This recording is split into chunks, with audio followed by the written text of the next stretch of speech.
uhoraho twereke impuhwe zawe kandi uduhe umukiro wawe.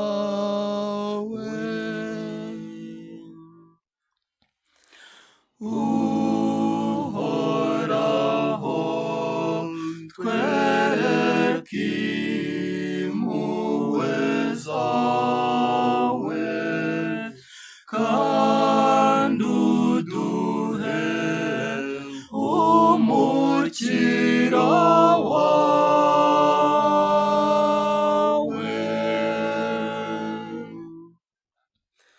Ndashaka kumva icyo uhoraho Imana avuze, aravuga iby'amahoro y'umuryango we n'abayoboke be, kuko ubuvunyi bwe buba hafi y'abamutinya, kugira ngo ikuzo rye rigume mu gihugu cyacu.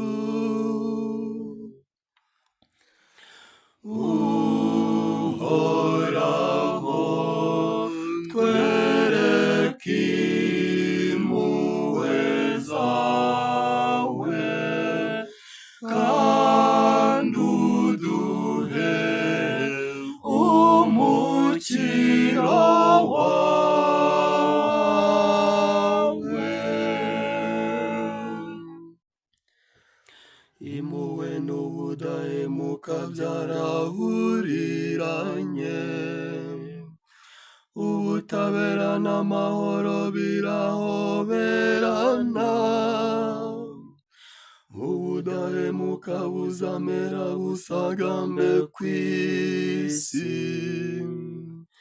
maze ubutabera bubururukireho buva ku ijuru.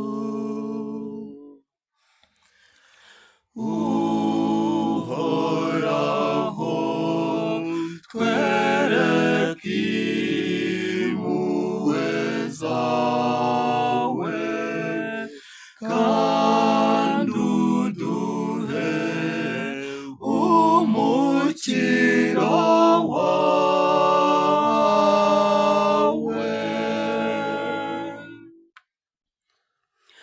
Uhoraho ubwo azabaha ihirwe, maze isi yacu izarumbuka imbuto, ubutabera buzamugenda imbere, n'intambwe ze zigaragaza inzira.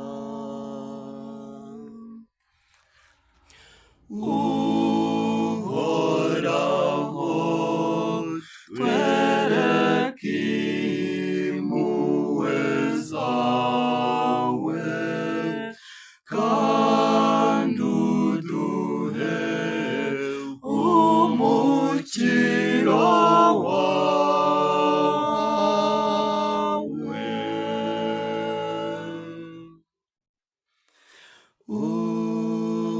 Uhoraho twereke impuhwe zawe kandi uduhe umukiro wawe.